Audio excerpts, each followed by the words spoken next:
This is ECU E78. This is u-Linik NT with its cable, and this is MCP2515. The connection for u-Linik NT to the board is it has the SPI connection, use the clock green, and the brown was SI, the orange is SO, and the purple was the CS, and the ground, and the black. On the module it says need 5 volt, but I found the 3.3 volt from the u-Linik NT is sufficient. If it does not work for you, you may need to consider apply 5 volt to this board. And on the board there are 2 wires. CAN high I'm using the orange, and CAN low I'm use the white and orange from an Ethernet cable modified to the jump wire here and go to this here CAN high, CAN low. 12 volt I'm using the 12 volt goes here, and the ground go here. So the power supply I am using now is an modified ATX power supply with this kind of adapter. So this one has the 12 volt output. I use the 2 wires to output 12 volt to these 2 pins, and then the ground pin to the black wire. I'm using a clip to this ground.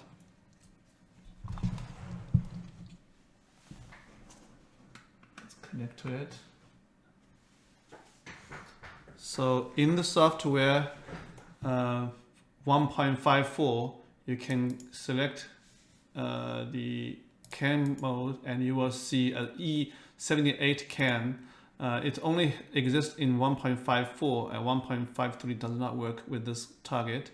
You select this thing, and then there's power on, 12 volt, and the u-Linik NT gives power. It will stay at 500 kilohertz clock. Do not play with this one because it will not work if you play with it. So let's click detect. You will see the CPU, the 5566, and the MCR value, as well as the code flash is detected. We also see the debug on. The very first thing to do is you need to read the shadow, because it's important when you need to recover it. So read the shadow. We can read it twice if you want. This is very fast, and this is going to be used to this is password is going to be used to in the boot assistant mode. So when we save it, we can save this as a shadow memory, shadow, and then we can read the flash. So click read. The read speed is about 32 kilobytes per second, same as the E39, because it's depend on the clock speed of 500 kilohertz. There is a blinking LED here, indicate there is activity on the data line. If you see the blink stop, that means something is wrong. If you power off or whatever, it will stop blinking. So once it gets started, it will take a while, about 2 minutes. Just don't try to mess around with the setup, because you do mess around with when read is okay, but if during the write, if you mess around the cables, it may get wrong data and make the ECU bricked.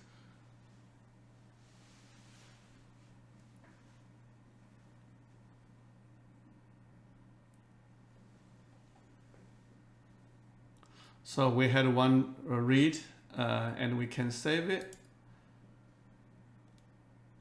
It is always a good idea to do another round of read by click the verify, because sometimes you may have inconsistent read, then you need to make sure. But in my case, I already have read several times, and it's to save time, I'm not going to read this again. So I'm going to do erase here. So erase the flash.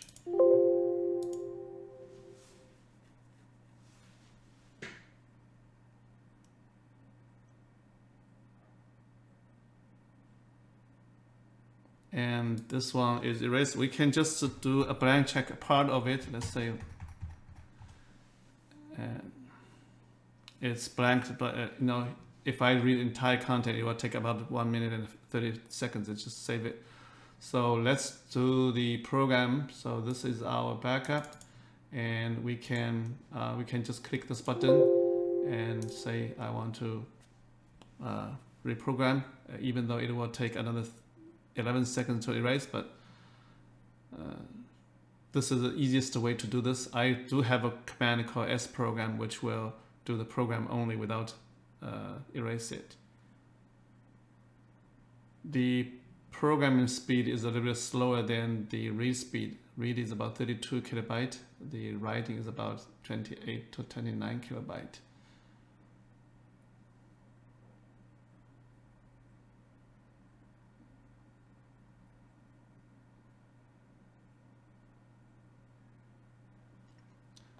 In my previous design, u-Linik NT is only designed for JTAGs, and you have seen I have used JTAG or BDM to program the ECUs.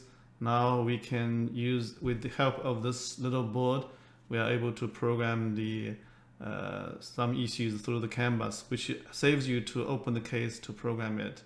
And a lot of people prefer this method than the open the ECU. But in case you do fail, then you still need JTAG method.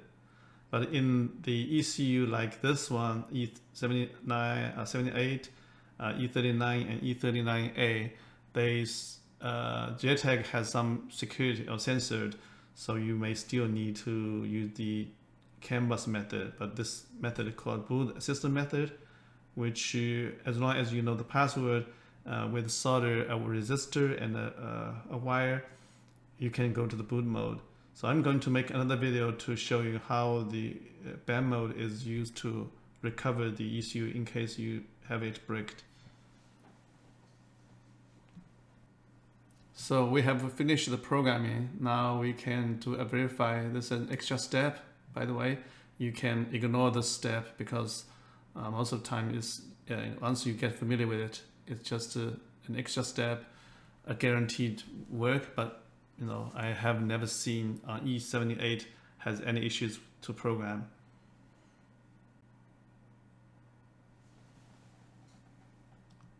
It's past the verification. So in this video, we have read this flash as well as the shadow memory for future boot assistant mode, and erase the flash, reprogram it, and verify the content. So hope this video can help people to program this ECU.